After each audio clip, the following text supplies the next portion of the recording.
Okay, usaha ke arah kemerdekaan seterusnya masuk tahap yang ketiga. Okay, itu dipanggil Pakatan Murni tahun 1949.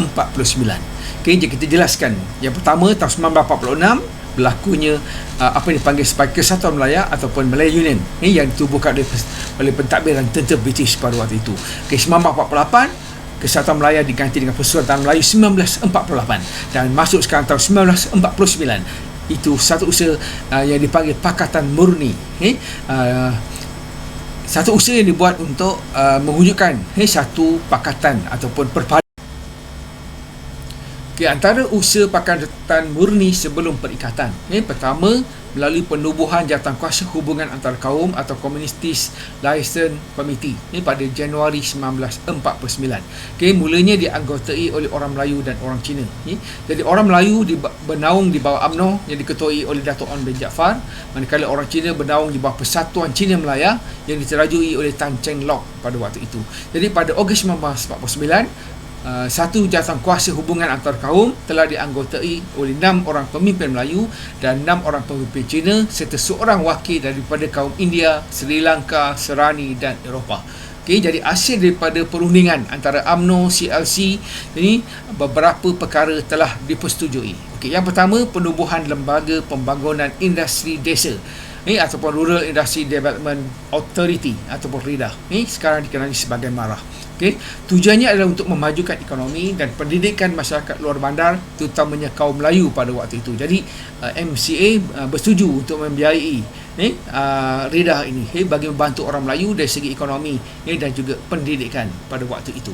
Kemudian persetujuan juga dicapai di mana kerakyatan negeri diberikan pada tahun 1991. Kerakyatan ini diberi kepada imigran ataupun orang dagang yang lahir di persekutuan.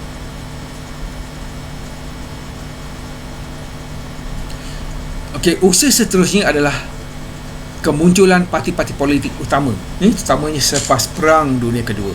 Kalau kita lihat beberapa parti politik utama muncul lebih awal, misalnya UMNO, Pertubuhan Kebangsaan Melayu Bersatu pada bulan Mei 1946, Kongres India Melaya pada Ogos 1946, kemudian Persatuan Cina Melaya ataupun MCA tahun 1949, Parti Melayu Merdeka Independent of Malay Party IMP tahun 1951.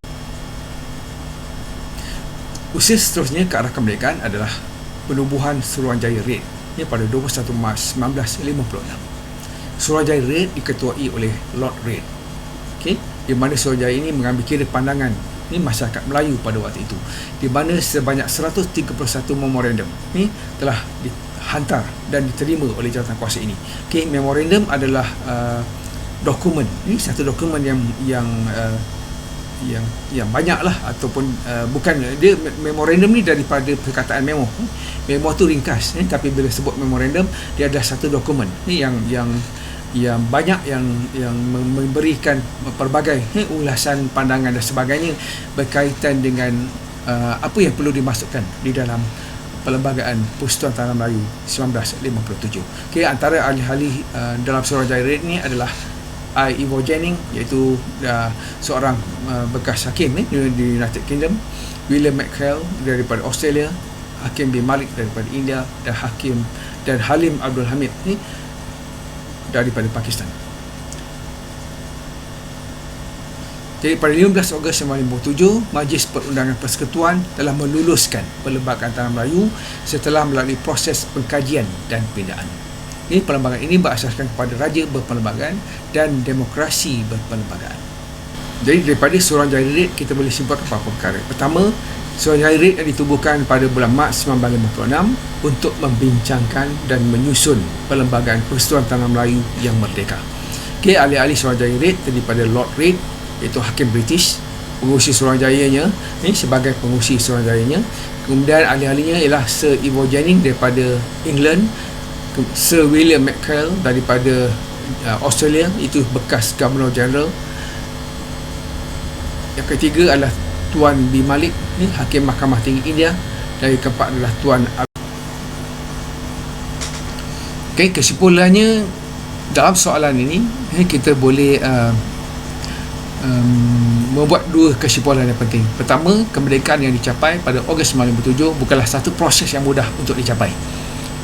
Kedua, matlamat kemerdekaan itu hanya dapat dicapai setelah melalui satu proses yang sangat panjang.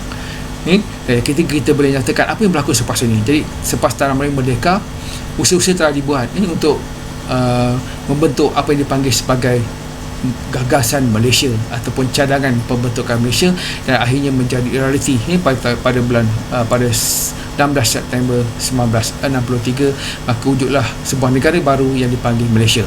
Ini yang terdiri daripada Tanah Melayu, Sabah dan Sarawak serta Singapura.